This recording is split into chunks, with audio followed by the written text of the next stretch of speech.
Bonjour et bienvenue dans ce nouveau tutoriel.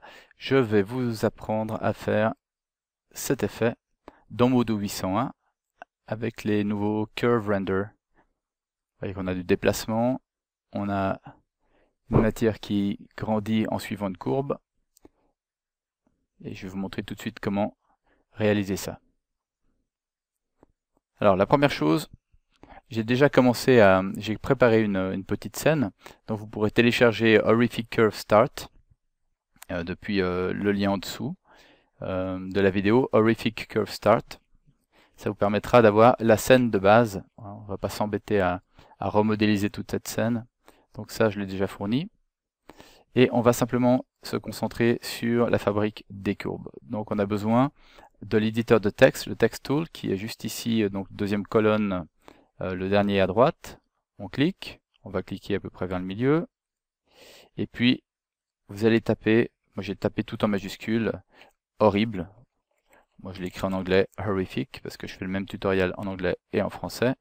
Enter, ça va nous mettre donc le texte. Et si vous désirez changer de lettre, de caractère, vous gardez le pointeur sur la fonte, donc le caractère, et vous pouvez, avec la souris, le bouton du milieu de votre souris, vous pouvez passer d'une écriture à l'autre. D'accord, ça c'est pratique, ça permet de voir tout de suite où on en est, sans avoir à dérouler à chaque fois le menu à la main. Donc Arial Rounded, c'est ce que j'ai choisi. Choisissez ce que vous voulez. Pensez simplement que une fois qu'on aura fait notre courbe, moi je vais la faire en fait dans les deux sens. Elle va être double. Donc ça risque d'être un peu lisible si vous avez trop de détails ou des caractères qui sont un peu trop près du tag. Alors, autant garder des caractères qui sont relativement simples.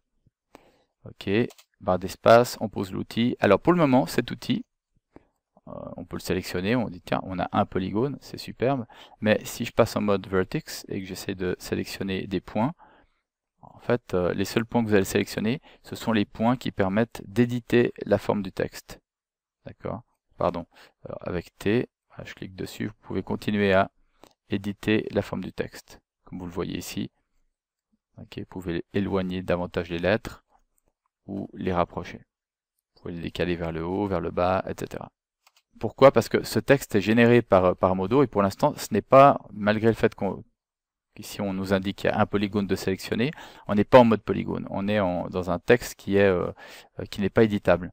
Donc pour le rendre éditable, on va aller sur Géométrie, Freeze, on va accepter le défaut, et maintenant c'est éditable. Vous voyez que maintenant j'ai bien un polygone par lettre, par caractère, et qu'en plus, je peux sélectionner mes points. Donc on va faire deux, trois petites choses. Première chose que j'aimerais faire, c'est simplifier. On a beaucoup de points. J'aimerais simplifier un tout petit peu l'objet. Donc on va aller sur Vertex, Merge. Merge, vous allez sur Fixed. Et puis on va essayer plusieurs valeurs. Le texte fait à peu près 1 mètre, donc je suppose que 10 mm c'est assez sûr. Voilà, j'ai supprimé pas mal de points. Okay, on pourrait encore en supprimer éventuellement, mais ça va aller pour le moment. Deuxième chose, regardez, imaginez une courbe qui va devoir grandir de manière linéaire. Elle va s'appuyer sur le nombre de points. Or, ici, entre les deux, là, je n'ai aucun point. Donc, ce que je vais faire, c'est utiliser un outil pour couper dans le sens de non seulement horizontal, mais vertical aussi, parce qu'ici, on a le même problème, vous voyez, sur nos verticaux. On n'a pas de point intermédiaire. Donc, nous allons prendre, c'est sur Mesh Edit, Axis Slice, qui n'est pas julienne, Axis Slice. On clique, et ici, par exemple, le nombre de coupes que je veux sur l'axe des X, je peux le générer ici, en tirant mon pointeur de manière interactive. Je vais en mettre une centaine, c'est pas mal. C'est bien, 100, 125, 126, 130, 130. Allez, dernier mot. Et puis, sur l'axe vertical aussi, hein, je regarde à peu près le nombre de points ici. J'aimerais avoir quelque chose d'assez approchant. Ça, c'est bien. Bah, je suis à 21. Z, on n'a pas besoin. Et voilà. Donc maintenant, on a un certain nombre de points ici qui sont disponibles. Vous voyez, pour faire cette courbe. Comme j'ai encore des points qui sont relativement proches, on va de nouveau faire en mode vertex un nouveau merge, 10 mm. Voilà. Du coup, j'ai d'autres points qui sont collés. L'intérieur n'a aucune importance. On va garder uniquement la courbe sur l'extérieur. Donc, on va commencer ici au niveau du sol. Et on va devoir sélectionner les points. Alors, utilisez la flèche de haut quand vous le pouvez. Donc, Modo ne vous dit pas que c'est impossible de sélectionner continuer. Voilà. Et on va le faire jusqu'au niveau du sol. Okay. Et de nouveau, on va venir prendre au niveau du sol un nouveau point sur la lettre suivante. On va commencer à sélectionner quelques points pour donner la direction. Et on va refaire le tour. Okay, vous l'avez bien compris, on va simplement faire le tour de nos lettres. Okay, jusqu'au niveau du sol à chaque fois. On revient ici, on fait la même chose. Okay. Je vous laisse faire ça. Je pose l'enregistrement quelques instants. Là, il y aura une petite erreur, on la corrigera. Et je vous retrouve quand c'est fini. Voilà, quand c'est fait, on va créer une courbe ouverte avec majuscule O. C'est CTRL P pour la courbe fermée. Si jamais, j'utilise plutôt les raccourcis, mais si jamais vous avez la palette des courbes un peu avancée qui se trouve ici, Layout, Curve Palette, d'accord. Et là, vous avez Shift O donc pour courbe ouverte et Close Curve, CTRL P. D'accord. Quand vous êtes sur Basic, vous avez effectivement des courbes, mais le menu est réduit au minimum. Donc pour le menu complet, allez sur Layout, Palette, Curve. Maintenant que j'ai cette courbe, on va la couper et on va la coller sur une autre couche. Celle-là, on peut la supprimer complètement. D'ailleurs, maintenant, je vais renommer ça Curve parce que je l'avais fait déjà avant pour l'autre. Voilà. Ok, donc voilà notre texte horrific. Vous voyez que ce que je disais d'avoir un texte à double, c'est qu'effectivement, par endroit, au lieu d'avoir juste une courbe qui monte et qui descend, la courbe revient. On a un sens qui n'est pas interrompu, pouvoir reprendre la lettre à côté. C'est pour ça qu'une écriture un peu trop bizarre, on va perdre. Ici, par exemple, on est complètement à vide au milieu. Et puis tout d'un coup, ici, on va avoir une double épaisseur. Ça risque d'avoir des résultats un peu spéciaux. Celle-là, j'ai testé, elle allait bien, cette écriture. Donc, l'Arial Rounded, donc c'est celle que j'ai prise. Ok, maintenant, comment est-ce qu'on rend cet objet calculable? Si je viens ici sur la vue caméra, je vais me concentrer uniquement sur ma courbe. Et on va faire Render, Open Preview Render, et on ne voit absolument rien. Avec la courbe sélectionnée, vous pouvez descendre sur Mesh, et si vous ouvrez le petit menu ici, vous avez Mesh, Curve Setting, vous cliquez sur Render Curve, et aussitôt, ça va vous calculer vos courbes. Render Curve a différents settings qu'on va voir tout de suite. Le premier, le plus évident, c'est Curve Radius, donc 50 mm. Vous pouvez changer ça pour 100 mm, vous avez une courbe qui est beaucoup plus grosse. Ok, 10 mm, plus petite. Et ça, c'est le radius, la grosseur de section en fait, de notre courbe, mais sur l'intégralité de la courbe, du début jusqu'à la fin, sans aucune modification. 50 marche bien. Les côtés, bon, side 8, ça va très bien. Ça dépend si vous avez un objet qui est plus grand. Peut-être vous aurez des facettes ou des endroits où ça sera pas très doux. Vous pouvez donner plus ou moins de division.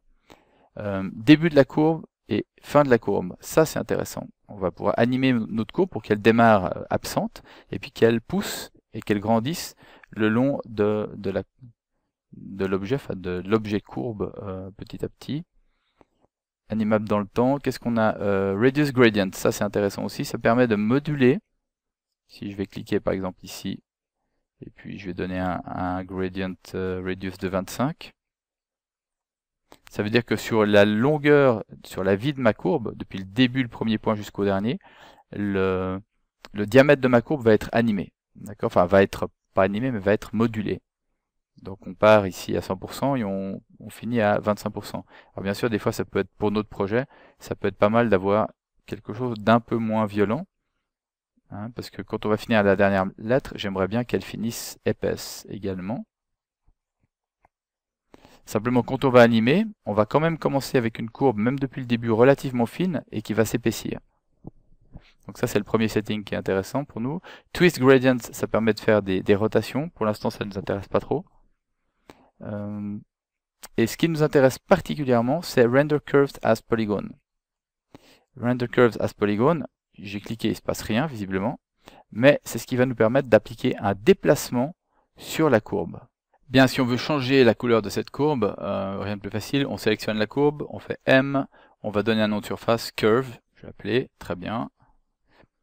Et alors, quand ça ne change pas, vous verrez, il y a un petit problème des fois avec les curves, c'est que le refresh ne se fait pas automatiquement. Donc vous devez aller ici sur Reset Render pour voir effectivement ce qui se passe d'une manière fidèle. Moi j'ai eu, j'ai eu un petit peu des prises de tête avec ça. Donc Curve, on va vouloir, on va modifier en fait la couleur sur la longueur de la courbe. Le début, qui va être la naissance de la courbe parce qu'elle partira à rien, j'aimerais qu'il y ait une certaine couleur, et à la fin une autre couleur. Et on va le faire tout de suite en ajoutant Add Layer, Processing, Gradient. Et Gradient, pour l'instant, Input Parameter, par défaut, est sur Incidence. Une petite parenthèse ici sur l'éditeur de Gradient. Si vous allez cliquer sur la petite flèche, vous avez différentes possibilités d'affichage. Pour moi, le meilleur, c'est Single Line, parce que quand vous cliquez 2 fois sur une clé, par exemple Color ici, vous avez accès à votre onglet des couleurs, à votre Color Picker. Et vous pouvez venir directement sans avoir tout le barda. Sur les autres modes, vous devez rouvrir en fait l'éditeur pour aller chercher une couleur, ça va, mais pas pour les valeurs. Tandis que là, les valeurs, c'est pareil, vous cliquez 2 fois et vous avez la possibilité de donner une valeur à votre clé automatiquement. Donc c'est plus rapide comme ça, et en plus, ça occupe moins de place, ce qui fait que vous pouvez le tirer un petit peu. Donc première clé, ici on est en rouge très foncé, presque noir, et puis deuxième clé, avec le bouton du milieu, vous cliquez, ça va créer une autre clé. Donc ça c'est le début de la vie de notre courbe, ça c'est la fin de la vie de notre courbe, la fin de la longueur. On clique 2 fois, et on va chercher quelque chose d'un peu plus... Ah, j'ai pas changé en fait le mode, c'est pas grave.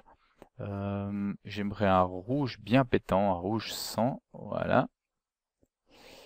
J'ai laissé le mode l'input parameter sur incidence. Donc vous voyez effectivement qu'on a le rouge sur l'extérieur de la courbe et du noir sur l'intérieur. Moi ce que j'aimerais c'est moduler sur la vie de la courbe depuis le premier point jusqu'au dernier. Donc on va changer ça sur sample parameter texture hue. En créant cette courbe, Modo crée un UV qui est censé être implicite. Je vous dis ça censé, vous verrez pourquoi après. Donc implicite à la courbe. C'est-à-dire qu'il n'y a pas d'UV en fait dans la liste des UV qui correspond, mais tout au long de cette courbe, c'est comme si on avait déroulé un UV depuis le début à la fin. Donc là sur l'axe horizontal des UV, si j'avais un objet plutôt vertical, peut-être qu'il serait développé d'une manière verticale, et à ce moment-là, j'aurais pris texture V à la place. Si je prends texture V, d'ailleurs vous voyez que c'est l'axe vertical qui est concerné. Donc moi je veux rester sur texture hue, c'est parfait.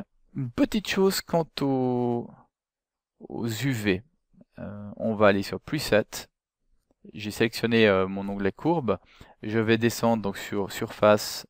Ici j'ai diverses et puis j'ai mon UV checker. Je vais cliquer 2 fois. Ça va me créer mon UV checker ici.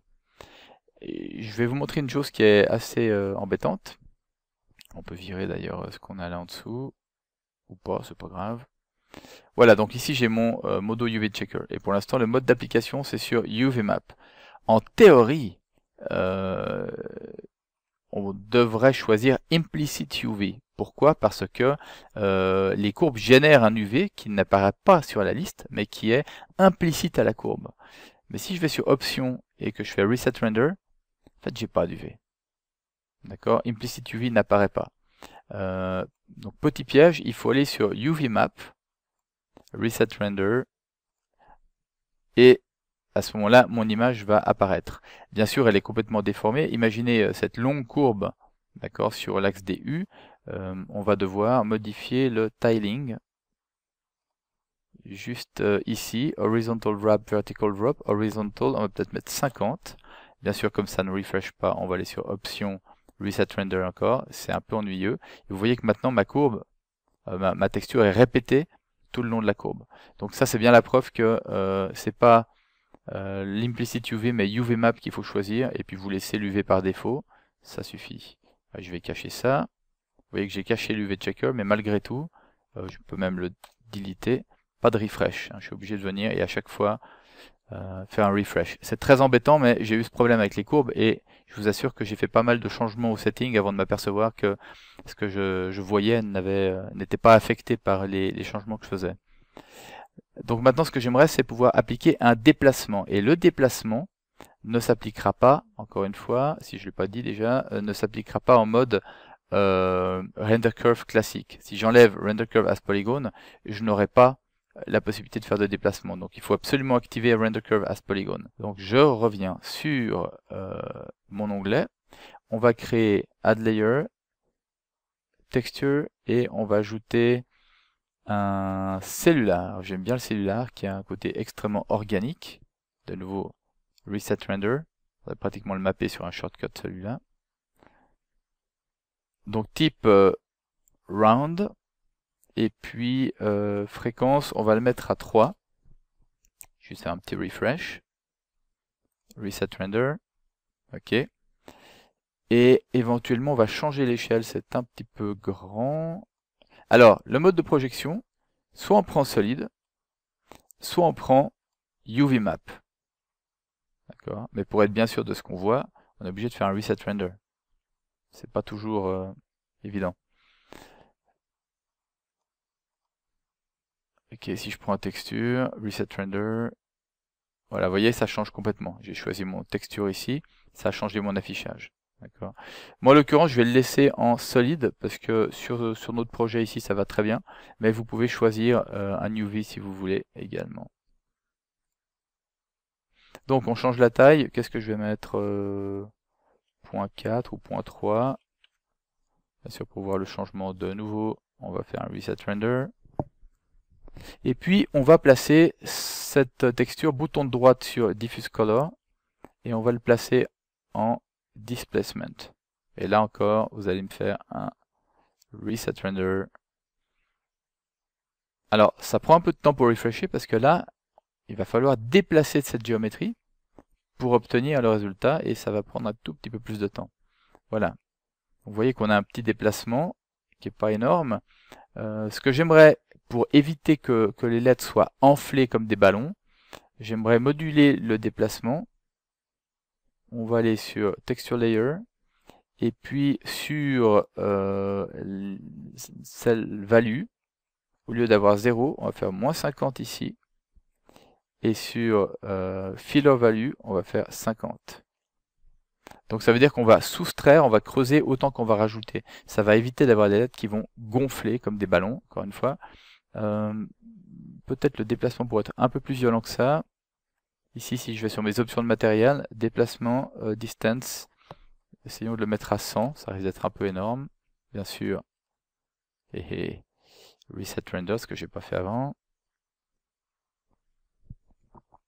Ça la recharge dans le moteur de preview. Voilà, bon, effectivement, c'est un petit peu violent, c'est pas inintéressant, c'est un peu violent. Qu'est-ce qu'on va dire 40 mm peut-être. De nouveau, hop.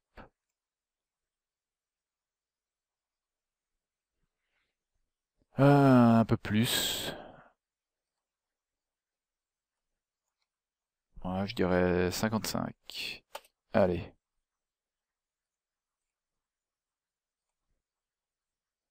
Ouais, bon, c'est pas mal. C'est un petit peu creux ici, mais c'est pas mal. Peut-être qu'on peut modifier un tout petit peu l'échelle. Je pense que le déplacement est un peu grand. Donc, modifions ça à 0.3 pour voir. Ok, c'est pas mal. C'est pas mal du tout. Maintenant, ce qu'on va faire, c'est animer cette courbe. Je vais aller sur Animate, ou sur... J'aime bien Setup, en fait, pour animer, bizarrement. Je préfère. Parce que là, on a notre courbe. On va aller chercher Mesh. On a Curve Start, Curve End. Start, on va le laisser à 0 tout le temps. Hein. Par contre, end, ça m'intéresse. Start et end, on modifie start si on veut que la courbe bouge depuis l'arrière. Si je voulais, comme un serpent, qu'elle se déplace le long de la courbe, j'animerai les deux. D'accord? Mais nous, on veut commencer à 0, c'est-à-dire, je suis ici sur image 0, je clique sur mon curve end, ici sur le petit cercle pour placer une clé, et je vais taper 0 comme valeur, et puis on va dire que à 70, je vais être à 100%, donc curve end 100%. Et si on ouvre le preview render, on va éteindre la global illumination, pour l'instant ça sert pas à grand chose. Voilà, juste pour se rendre compte de ce qui se passe. Vous voyez qu'on a bel et bien une progression maintenant de notre courbe. Voilà. Vous pouvez calculer une petite preview si vous le désirez avec option, render animation. Ici, vous mettez la fin de votre image à 70. Render time, vous pouvez choisir quelque chose d'assez rapide, comme 10 secondes, entre 5 et 10 secondes. Je conseille toujours de sauver en image séquence. En film, si vous avez une plantée, c'est un peu problématique, parce qu'il faut tout refaire. Mais bref, on peut essayer en film, parce que c'est un preview qu'on est en train de faire. Et puis, je vais appeler ça Tenta Curve Prev pour preview. Et puis, on va le mettre en QuickTime. Donc ici, vous avez le déroulement de votre anime qui est sauvé sur le disque. On va aller jusqu'à 100. Je fais une petite pause dans l'enregistrement.